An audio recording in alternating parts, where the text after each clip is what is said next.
कहानी की शुरुआत होती है रशिया की एक जेल से, जहां हम फ्रैंक एबिगनेल जूनियर नाम के एक आदमी को देखते हैं। फ्रैंक एक बेहद शातिर ठग है जिसने बहुत बड़े बड़े कांड किए हैं। इस वक्त कार्ल नाम का एक FBI एजेंट उसे यहाँ से अमेरिका वापस ले जाने आया था। कार्ल फ्रैंक से बातचीत कर ही रहा था कि तभी फ्रैंक की तबीयत अचानक से बहुत खराब होने लगी। शुरुआत में तो कार्ल को ये सब फ्रैंक की एक चाल लगी, मगर फिर उसे लगा कि इतनी एक्टिंग तो कोई नहीं कर सकता। वो उसे जल्द से जल्द हॉस्पिटल पहुंचाने लगा, मगर फ्रैंक मौका देखकर वहां से भी भागने लगा। लेकिन पुलिस ने उसे धर दबोचा, जिसके बाद उसे अपनी कहानी शुरुआत से याद आती है। फ्रैंक एक बहुत ही खुशहाल परिवार में पैदा हुआ था। उसके माँ बाप एक दूसरे से बहुत प्यार करते थे। एक दिन फ्रैंक के पिता उसे सूट दिलवाने के लिए एक दुकान पर ले गए, लेकिन वहाँ मौजूद औरत ने कहा कि अभी तो दुकान बंद है। इस पर फ्रैंक के पिता ने झट से एक नेकलेस निकाला और कहा कि ये कहीं आपका तो नहीं। उसकी इस हरकत से वो औरत इम्प्रेस हो गई और उसने कहा कि कोई बात नहीं, आप सूट खरीद लीजिए। फ्रैंक के पिता इस तरह की चालाकियां करने में माहिर थे।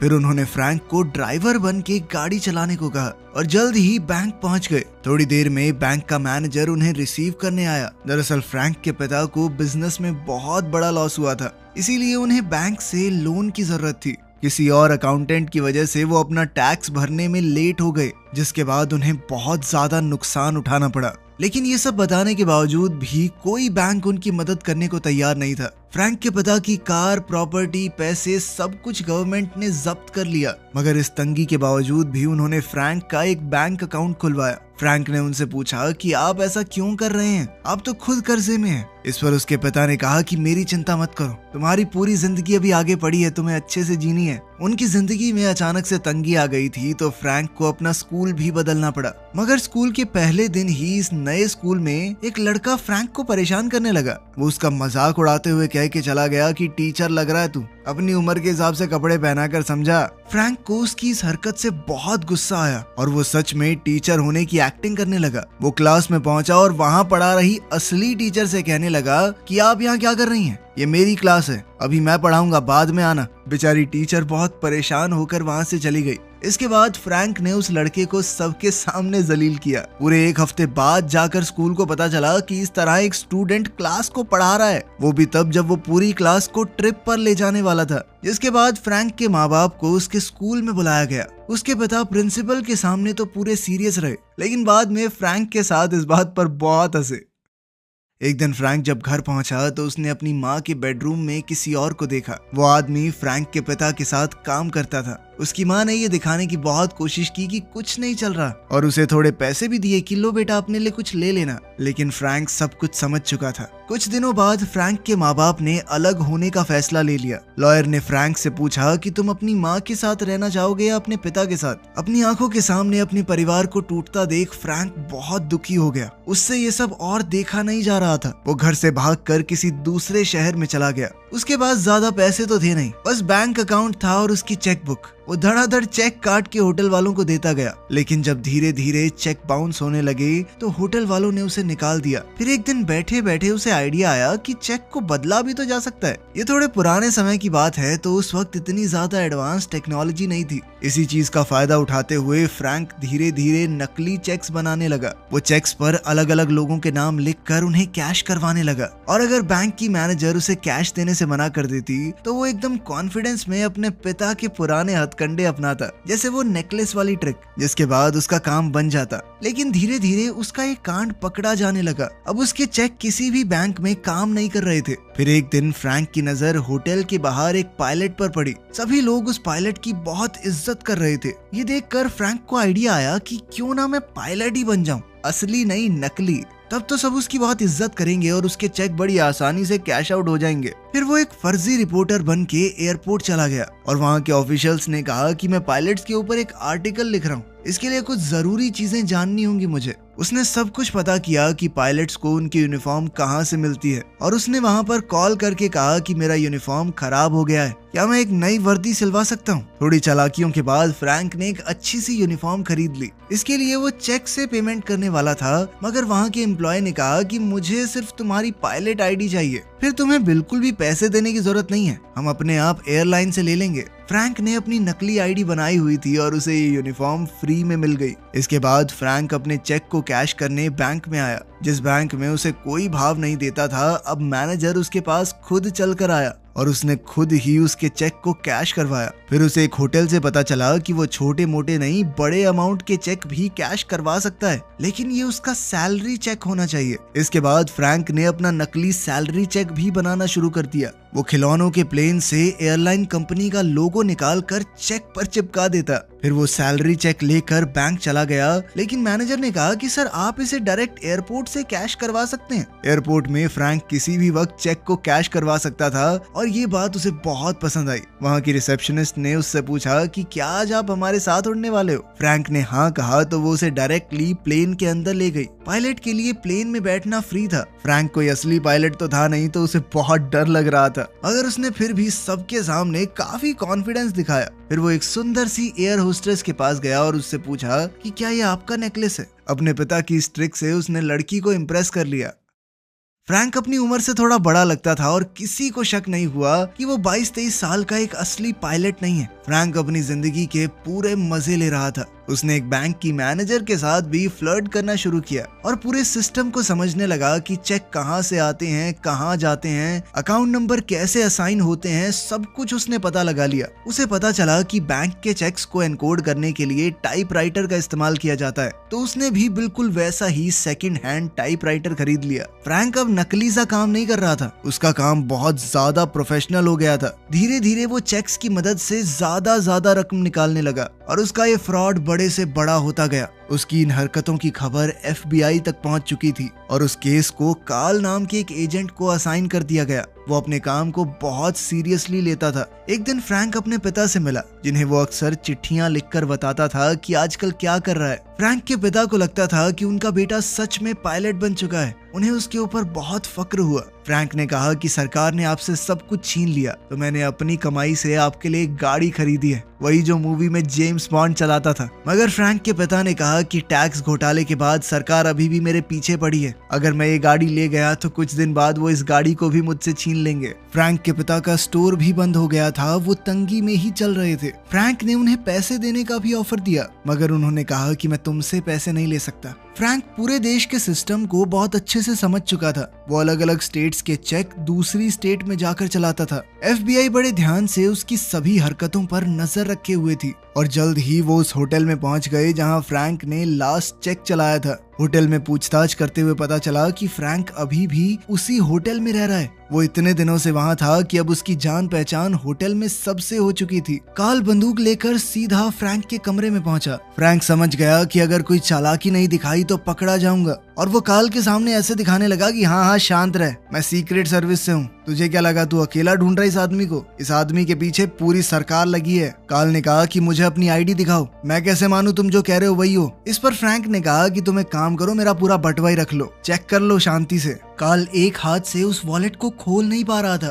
तभी फ्रैंक ने उससे कहा कि देखो हमारे आदमियों ने उस ठग को पकड़ भी लिया है, हम तुमसे पहले यहाँ पहुँच गए थे। नीचे फ्रैंक का ही एक पड़ोसी एक अंधे आदमी को गाड़ी में बैठने में मदद कर रहा था। दूर से देखने पर कार्ल को लगा कि सच में ठग को पकड़ लिया गया है। इससे कार्ल भी फ्रैंक के ऊपर भरोसा करने लगा। फ्रैंक ने अपना नकली चेक बनाने का सारा सामान उठा लिया और कार्ल से कहा कि पुलिस थोड़ी देर में आती होगी, तब तक मैं ये सबूत नीचे रख के आता हूँ। अब तो कार्ल उस पर पूरा भरोसा करने लगा था। उसने कहा कि ये लो अपना वॉलेट भी ले जाओ, लेकिन फ्रैंक ने जानबूझकर कहा कि नहीं, इसे तुम ही रखो, और सारे जरूरी सामान को लेकर वो वहाँ से भाग गया। कुछ देर बाद जब कार्ल ने आखिरकार वॉलेट खोल कर देखा तो उसमें कुछ भी नहीं था। वो शातिर ठग उसकी आंखों के सामने भाग चुका था। ये जानकर कार्ल को बहुत बेइज्जती महसूस हुई। उसके बॉस ने भी उसे खूब झाड़ लगाई। कार्ल इतने गुस्से में था कि उसने अपने बॉस को ही खरी खोटी सुना दी।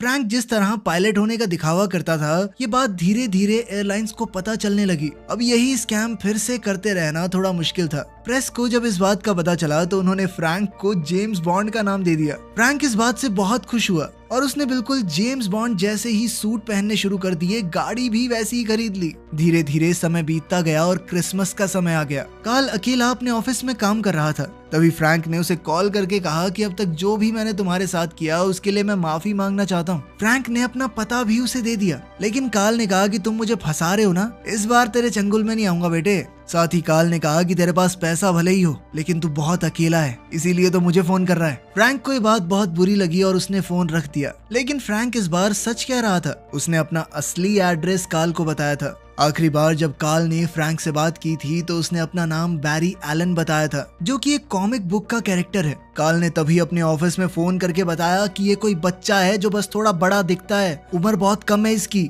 इसी वजह से हम उसे ढूंढ नहीं पा रहे। इस पर कार्ल ने कहा कि ऐसे बच्चों की लिस्ट निकालो जो घर से भाग गए हो, किसी ने तो रिपोर्ट लिखवाई होगी। और इसी तरह वो काफी छानबीन के बाद आखिरकार फ्रैंक के घर पहुंच ही गया, जहां फ्रैंक की माँ उसे मिली। जब फ्रैंक की माँ को फोटो दिखाई गई तो उन्होंने कंफर्म किया कि हाँ, यही मेरा बेटा है। कार्ल ने फ्रैंक की माँ से कहा कि एक नंबर का ठग है, जैसे ही कुछ पता चले तो पुलिस को बताना, ठीक है। इस पर फ्रैंक की माँ ने कहा, अरे वो बच्चा है, उसने खाने पीने के लिए थोड़े बहुत पैसे ले लिए होंगे। उसने अपना बटुआ उठाते हुए कहा कि मैं भर देती हूँ, कितने पैसे देने हैं। इस पर कार्ल ने कहा 1.4 मिलियन डॉलर्स, यानी लगभग 12 करोड़ रुपए। ये सुनते ही तो फ्रैंक की माँ बहुत चक्की रह गई। खैर, उधर फ्रैंक दूसरे शहर में जाकर एक बहुत अच्छी जिंदगी जी रहा था। उसे हॉस्पिटल में कुछ काम था तो वो वहाँ चला गया। वहाँ एक नर्स जिसका नाम ब्रेंडा था वो रो रही थी। उसे किसी डॉक्टर ने काम के लिए डांट दिया था। फ्रैंक ने उसे सहारा देते हुए कहा कि चिंता मत करो, तुम कमाल हो, वो डॉक्टर पागल है साला। इसी दौरान फ्रैंक के दिमाग में एक आइडिया आया।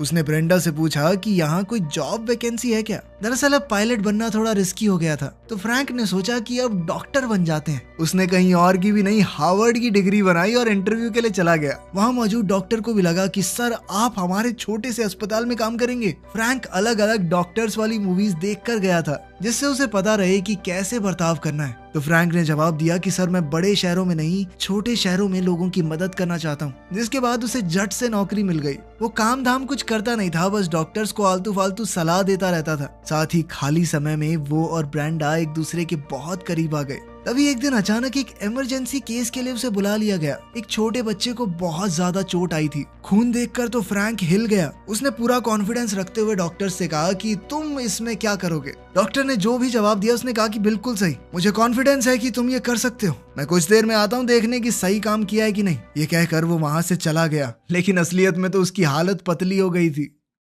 दूसरी तरफ कार्ल फ्रैंक के पिता से मिलने गया और उसने फ्रैंक के पिता को उसके सारे कारनामे बता दिए। इस पर फ्रैंक के पिता ने कहा कि मैं नहीं जानता वो कहाँ है, और अगर पता भी होता तो भी तुम्हें नहीं बताता। कार्ल को समझ आ गया कि बाप बेटा बहुत करीब हैं, जरूर इसे चिट्ठियां तो भेजता ही होगा। उसने वहां पड़ी हुई चिट्ठियों में से हिसाब लगा लिया कि आखिर फ्रैंक कहाँ रहता होगा। अब वो पुलिस को लेकर जल्द ही वहां जाने वाला था। उधर फ्रैंक और ब्रेंडा अब एक दूसरे को चाहने लगे थे। एक दिन ब्रेंडा अचानक से रोने लगी। उसने फ्रैंक को बताया कि मेरा एक बार अबॉर्शन हो चुका है, जिसके बाद मेरे पिता ने मुझे घर से निकाल दिया था। इस पर फ्रैंक ने कुछ सोचते हुए कहा कि देखो, अगर मैं तुम्हारे पिता से शादी की बात करूं तो क्या वो तुम्हें अपना लेंगे। ब्रेंडा को ये बात बहुत अच्छी लगी। फिर फ्रैंक ब्रेंडा के पिता से मिलने चला गया। ब्रेंडा के पिता एक लॉयर थे, तो फ्रैंक ने भी कह दिया कि मैं भी पहले लॉयर ही था, उसके बाद ही डॉक्टर बना। वो वकालत के ऊपर भी फिल्में देख के आया था, तो उसने अपनी बातों से सबको इम्प्रेस कर दिया। ब्रेंडा के पिता ने पूछा कि देखो, सच सच बताना, आखिर तुम्हारे जैसे आदमी ने मेरी बेटी में क्या देखा।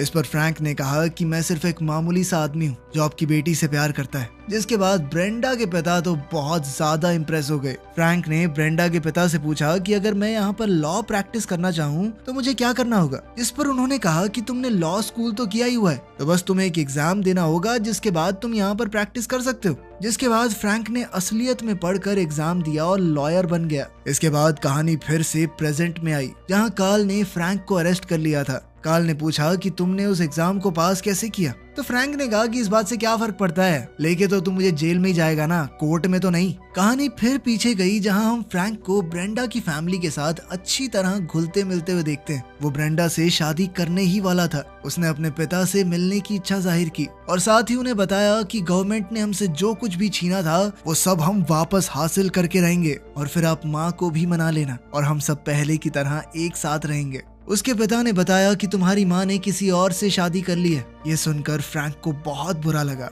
उसके पिता ने ये भी कहा कि मुझे तुम्हारे कारनामों के बारे में पता चल चुका है। ये सुनते ही फ्रैंक को बहुत बड़ा धक्का लगा और वो वहाँ से चला गया। रात को फ्रैंक ने कार्ल को कॉल करके बताया कि मैं शादी करने वाला हूँ, हमारे बीच में जो कुछ भी हुआ मैं भूल जाना चाहता हूँ अब। फ्रैंक चाहता था कि उसके ऊपर जितने भी चार्जेस लगे हैं सारे ड्रॉप कर दिए जाएं, जिस पर कार्ल ने कहा कि मैं तुम्हें कभी भी नहीं छोड़ूंगा, जब तक मेरी नौकरी है तब तक तेरा पीछा करता रहूंगा, ये सब करने के बाद तुम बच नहीं सकते। इसके बाद कार्ल ने एक आइडिया लगाया। उसे पता था कि शादी के बाद फ्रैंक अपना नाम चेंज नहीं कर सकता। डॉक्टर बनने पर उसका जो नाम था उस नाम को कार्ल ने हर जगह सर्च करने का ऑर्डर दिया। उसने हिसाब लगाया कि कहीं ना कहीं शादी का इनविटेशन भी तो छपा होगा, तो उसने इन सब चीजों पर भी निगरानी रखनी शुरू की।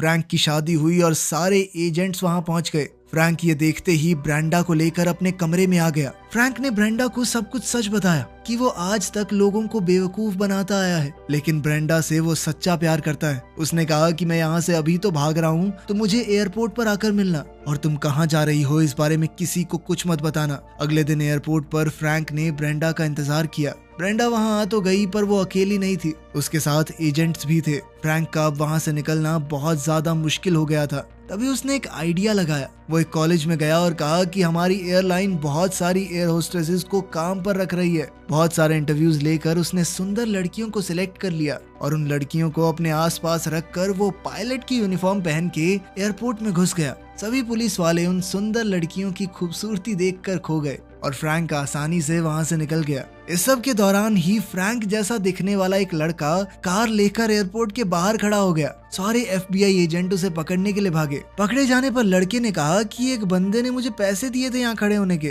फ्रैंक बड़ी ही चालाकी से देश से बाहर निकल गया। इसके बाद उसने बहुत सारे अलग अलग देशों में बड़े बड़े फ्रॉड किए। फ्रैंक की जो आखिरी जगह पता चली थी वहाँ वो चेक बना रहा था। कार्ल ने अपने सीनियर्स से कहा कि मुझे वहाँ जाने दीजिए, मैं उसे पकड़ कर ले आऊंगा, लेकिन उसके सीनियर्स ने उसकी बात नहीं मानी। हमारे देश में तो पकड़ नहीं पाए, दूसरे देश में पकड़ोगे। फिर कार्ल ने फ्रैंक के बारे में और इन्फॉर्मेशन निकाली और उसे पता चला कि अब तो फ्रैंक अपने चेक्स को प्रिंट करवा रहा है। कार्ल इतना तो जानता था कि फ्रैंक रशिया में है, लेकिन रशिया छोटा देश तो है नहीं, रशिया में कहाँ पर। उसे याद आया कि फ्रैंक की माँ रशिया के एक छोटे से गांव से थी और थोड़ी रिसर्च करने पर पता चला कि वहाँ एक प्रिंटिंग प्रेस भी है। आज फिर से क्रिसमस ईव का दिन था। वो वहाँ पहुंचा तो कार्ल को फ्रैंक मिल गया। फ्रैंक ने कहा कि आओ मैं तुम्हें घुमा के लाता हूँ, मेरे साथ बाहर चलो। तो कार्ल ने कहा कि देखो, भागने की कोशिश बिल्कुल मत करना, वरना यहाँ की पुलिस तुम्हें मार डालेगी। कार्ल ने कहा कि अगर तुम अभी सरेंडर कर दो तो मैं तुम्हें बचा सकता हूँ। जिस पर फ्रैंक ने उसे कहा कि खा अपने बच्चों की कसम। कार्ल ने कसम भी खाई और कहा कि यकीन करो मैं सच बोल रहा हूँ। जिसके बाद फ्रैंक ने हथकड़ियां पहन ली, लेकिन बाहर आने पर वहाँ कोई नहीं था। एक बार तो फ्रैंक को लगा कि मैं पागल बन गया, लेकिन अगले ही पल बहुत सारी पुलिस की गाड़ियां वहाँ पहुँच गई। अब कहानी फिर से वर्तमान में आती है। कार्ल और फ्रैंक अमेरिका में लैंड होने ही वाले थे। तभी फ्रैंक ने कहा कि मैं अपने पिता से बात करना चाहता हूँ। जिस पर कार्ल ने भारी मन से बताया कि तुम्हारे पिता की बाथरूम में गिरने की वजह से मौत हो गई है। फ्रैंक को इस बात का बहुत सदमा लगा और वो टॉयलेट में जाकर जोर जोर से रोने लगा। प्लेन लैंड होने में अब बहुत कम समय बचा था, लेकिन तब भी जब फ्रैंक बाथरूम से बाहर नहीं आया तो कार्ल ने दरवाजा तोड़कर देखा कि अंदर है भी कि नहीं। लेकिन तब तक फ्रैंक ने सिंक का स्क्रू निकाल दिया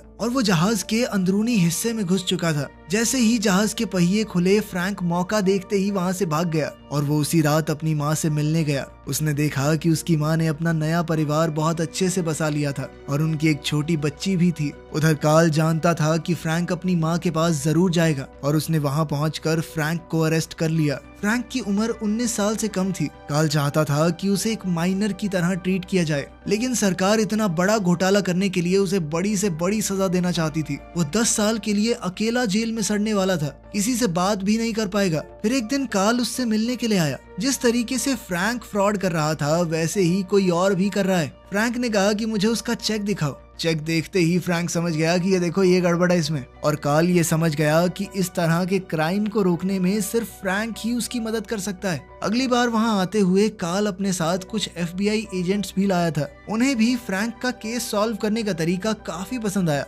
धीरे धीरे कार्ल ने फ्रैंक को जेल से बाहर निकाल लिया और FBI में एक नौकरी दे दी। यहाँ उसे रोज 8 घंटे नौकरी करनी थी। जिंदगी ने उसे एक और मौका दिया था। अगर उसने भागने की कोशिश की तो उसे सीधा 50 साल की सजा हो जाएगी। फ्रैंक ने अच्छे से नौकरी करने की पूरी कोशिश की, लेकिन वो बहुत बोर होने लग गया। उसने FBI में खुद के रिकॉर्ड निकाले और उन्हें मिटा दिया। वीकेंड पर वो किसी और देश में भागने ही वाला था, मगर कार्ल ने उसे रोक लिया और कहा कि देखो तुम बच्चे हो, जिंदगी ने तुम्हें एक और मौका दिया है तो उसका फायदा उठाना चाहिए। तुम अगर भागे तो पूरी जिंदगी जेल में बितानी पड़ेगी। मैं तुम्हें रोकने नहीं वाला, मगर मंडे को काम पर वापस आ जाना। याद रखना तुम्हारा पीछा कोई नहीं कर रहा, किसी से भागने की जरूरत नहीं है। फ्रैंक वहाँ से चला गया और मंडे को कार्ल उसका बेसब्री से इंतजार कर रहा था। एक बार को तो उसे लगा कि फ्रैंक फिर से भाग गया, लेकिन फ्रैंक वापस आया और फिर से अलग अलग केसेस पर कमाल तरीके से काम करने लगा। जल्द ही फ्रैंक ने एक लड़की ढूंढकर शादी भी कर ली और एक बेहतर जिंदगी जीने लगा। FBI में अपना नाम करने के बाद उसने एक कंपनी शुरू की